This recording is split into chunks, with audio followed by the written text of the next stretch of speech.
my whole life, whenever I was ordering something, I always would the people would trip up like, what? Nicole Ari, what? What? Nicole Parker, what? And I was like, it's 3 names, like Sarah Jessica, Nicole Ari Parker. On this episode of Another Act, I'm joined once again by Nicole Ari Parker, who co-stars in this new iteration of the iconic Sex and the City TV series. It's called And Just Like That. And we talked about getting a New York that actually looks like New York. And she shares why she's planning on going behind the camera and eventually back to Broadway. All right, Nicole, where were you when you first heard that this project was happening, and what were your initial thoughts about it? In New York, and they're high, just like any other thing you hear through your management, that Sex and the City is adding a Black character to the show, and they want to see you for it. And turns out 4 actors of color were being added to the show. So it was very exciting that they were really trying to do it right. And so I was excited to see what the material was. And I loved it. The script was still on brand. It was funny. It was still the same format. But I had a full fleshed out character. It was actable. It wasn't tokenism. It wasn't crossing frame. It wasn't just one kind of Black lady. It was like, there's my character, there's Karen Pittman's character, there's Sara Ramirez's character. And it was just wonderful that they realized that we just can't just throw something on the wall. Yeah. That this has to be we have to do it and do it right. And that's what I think they've accomplished, as much as they can. We're not going to break down critical race theory in 30 minutes on this show. And I don't think anybody thinks that or wants that, but you also can't just have a flimsy nod to some color either. Yeah. Yeah. I was going to say, and just like that, we have a New York that looks like New York. Yes. I was certainly an OG fan of Sex and the City. And the only thing that was missing for me, and quite frankly, I think a lot of fans, was us, so I squealed when I saw that your casting was announced. And what made you say yes to it? What made you know that this was the right time for you to step in and help diversify a series that we all loved, but we just wanted to see more of us in it? Well, I think you just said it. I was like, I want to be a part of this. Not also because I love Sarah Jessica Parker. I just think that I've followed her since she was a teenager on TV. I remember her back on Square Pegs. And she has 3 names, Ensign Parker, kind of worked for me. But I feel like that I really wanted to be a part of someone. I wanted to be there when someone took the chance on doing something like this, on such an iconic show, a tried and true formula, an insane fan base. Like that all seemed very interesting to me. And I love that you said earlier that this isn't tokenism. This isn't someone walking across a frame. These are fully formed characters that we're going to see. I got very excited when I got my first glimpse of what this looks like and what you look like inside of it. What does it mean, to you and for you that we now get to see Black women in particular in prominent recurring roles in a series like this? Well, like you said, it looks like New York a little bit more. I think that even though you don't want to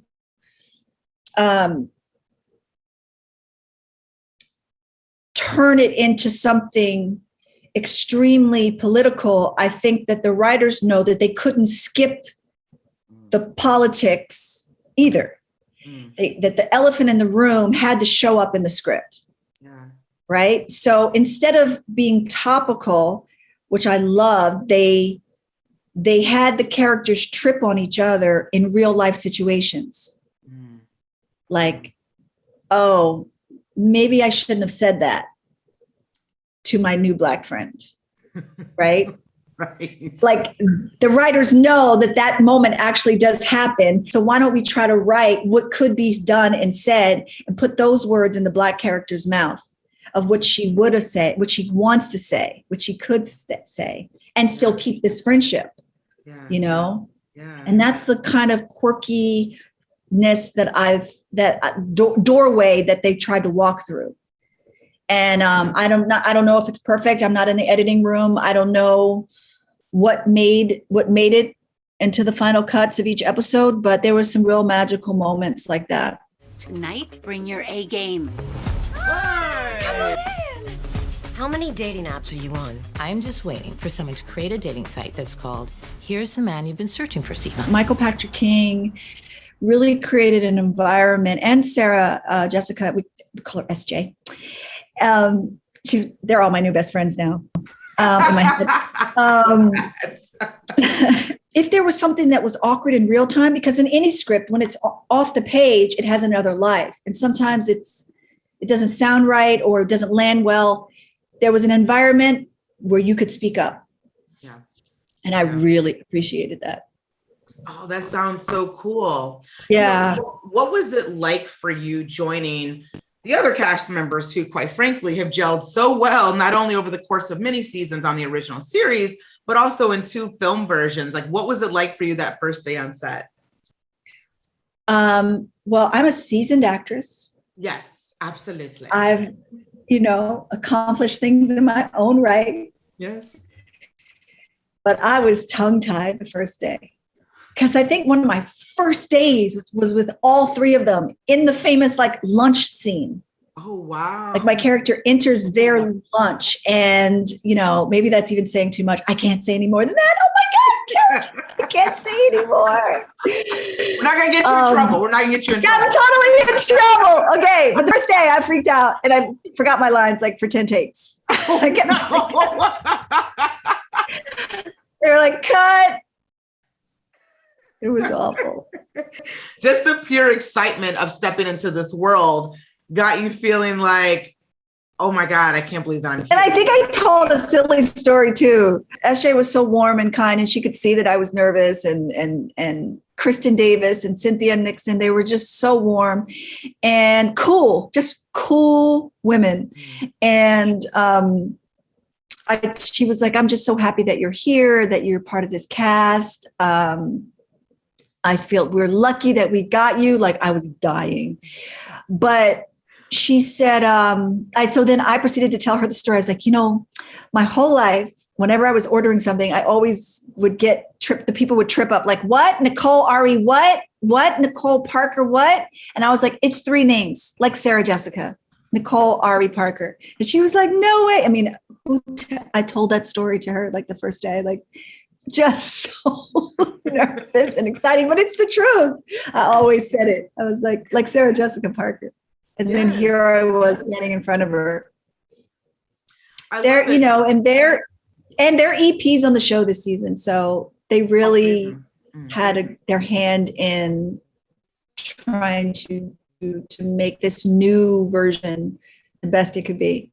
I was going to say the thing that I think people also really loved about this series is that oftentimes some of us, I'm not saying myself, but some of us felt like the writers were hiding out in our closets and they were telling stories that felt very much relatable to the audience. And sometimes I think if it left women feeling a little exposed, because I remember a lot of men at the time were like, oh my God, do women really talk about sex like that? Is that a real conversation that they're having?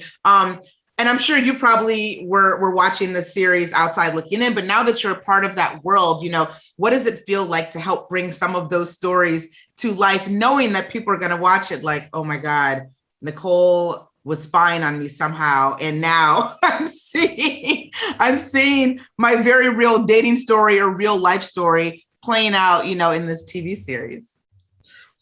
Well, I think that that kind of exposure when the show was first out, right? Like sex was the forefront of these women's lives and navigating that.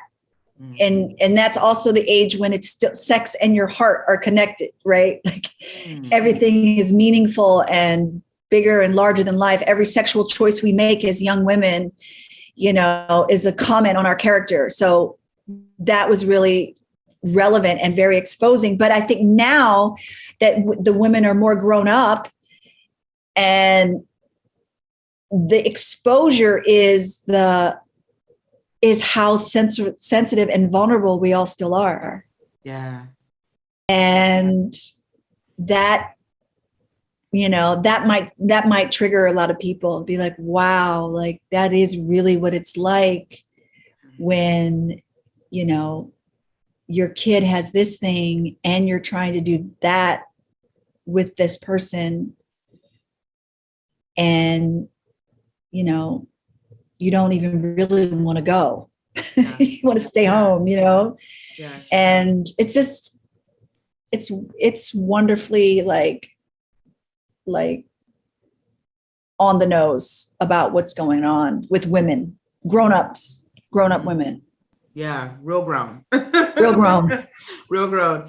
Now you have to allow me to say this, Nicole, and you can't be too shy when I say this because it's the absolute truth, but you're one of those actors that everyone just loves, you know, and in several ways, people love to work with you and fans most certainly gravitate toward you. What do you attribute, you know, that staying power to? You know, what is it about Nicole Ari Parker that you think makes people want more Nicole Ari Parker? Wow. I don't know. I was just saying to Jamel that I think that the women of my generation, my peers, we're all like born in the 70s and we were raised by parents born in the 40s and 50s. So that generation created a lot of resilience in women.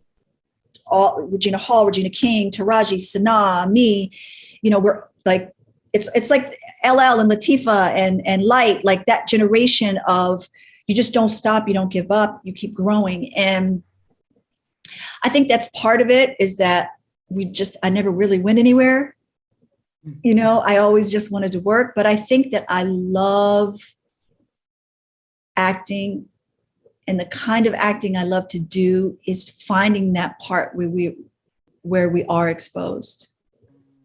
And I don't always do it right or do it well or do it perfectly, but maybe what people rely or know what they're getting from me when they see me is that they feel seen or connected to something like, oh yeah, I did get, like a lot of people responded to the panic attack story in Soul Food, like being ruthless on Empire, you know, that even the humanity in that, like, oh yes, sometimes a woman makes a choice to be where she thinks she's supposed to be. You know, so I think I'm really flattered that you said that. I don't know, but I hope that it's because I love what I do when it comes across. At this point in your career, and I know that we've talked about this before, but I don't know if this new role in this, you know, kind of reimagining of this iconic series has changed that or altered that in some ways. But what types of things are you looking for moving forward? Like, how did this being part of this, and I know it's early in, but change or alter the course of what your expectations are for your career? I love that question because